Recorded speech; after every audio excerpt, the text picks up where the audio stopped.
Okay, a rig I'd like to demonstrate on how to tie. It's a rig that I've used for probably the last 8 years, maybe 7, since the advent of fluorocarbon. I'm going to be doing it with the Powerlink, which is made in-house by Ultima. They've softened it. It's the next level on. It's ideal for a hook link.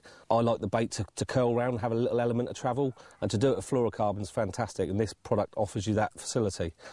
I'll show you what I normally do. I normally take off about 14 inches because we're doing turns around the hook. The hook link gets shorter and shorter.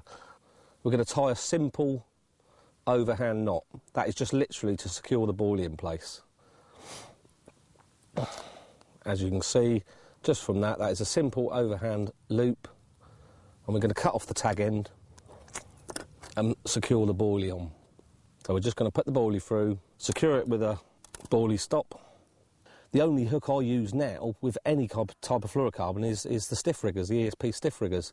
Corda do the choddy, you know, anything with an outturned eye. But on this particular rig, because of the way the eye is angled for the chod rigs, try and straighten it back a bit. It's still got a slightly outturned eye, but too much and the hook doesn't sit. You'll see this is all about the way the hook sits aggressively towards the, you know, in conjunction with the buoy.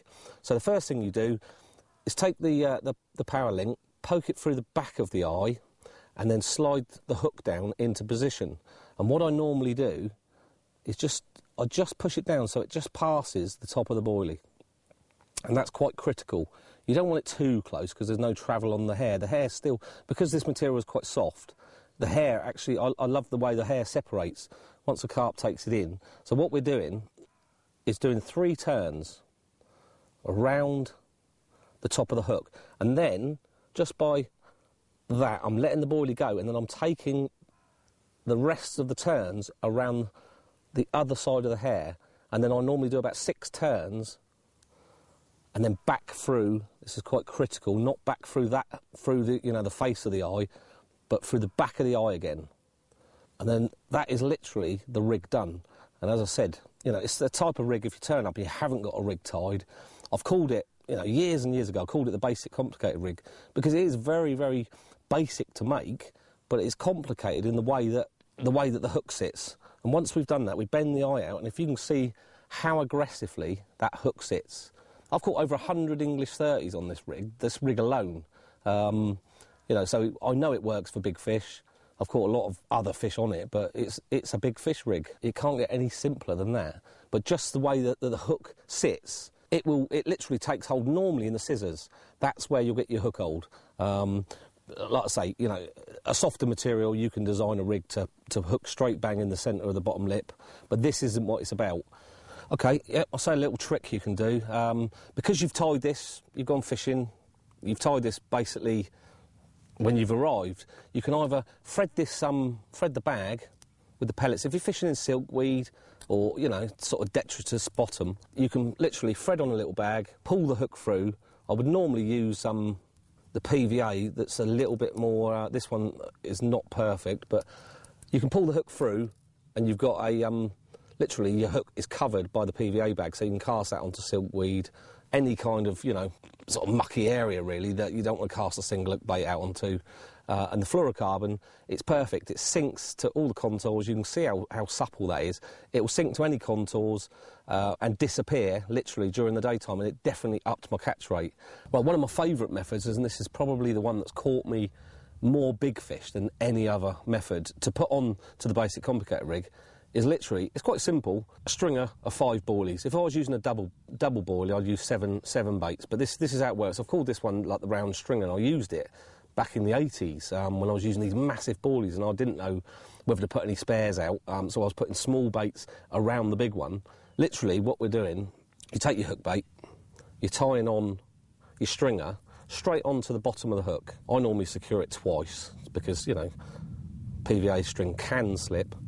You don't want that. And what we're doing now is we're just going to slide the knot up to the top of where we've knotted the fluorocarbon, and literally just take the bottom end. Because I've put the boilie on halfway through, it's got a little loop that we can loop the boilie onto, and we loop it through.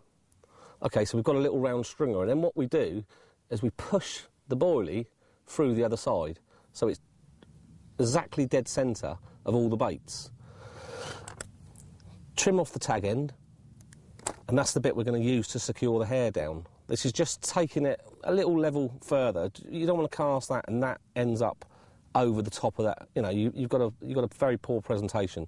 So I always tie down with the tag end of the quick melt, so you're not using a massive amount of it, onto the shank of the hook. Literally, it's easier when it's on your rod. It's a bit more difficult to show now, but just one loop, just to hold it in place while you're casting it. You can cast this into silkweed, into weed, anywhere you want, flat bottom, and that will help you. It helps anti-tangle, and what it does is I always feather the rod down. Wherever I cast, I feather the rod down, no matter what, you know, what bottom it is. I feather it down so the rig is always going down and dropping. And where it's, you know, this is going to be about 10 inches long, it's generally going to curve, and I've done it in the edges and I've seen it work, and it generally curves, and it gives that rig a little element of travel. The movement of big fish is totally different than a small fish that's, you know, not upright in itself, moving along very quickly. Once that's in the water and the PVA is dissolved, it's very difficult to make out which one's a hook bait. So if it's difficult for a human to analyse in that process, it's going to be a hell of a difference for a carp.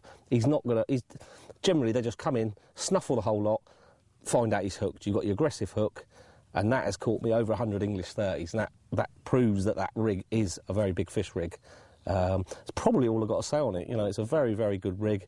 Using it in conjunction with the Powerlink, it'll catch you a lot of fish.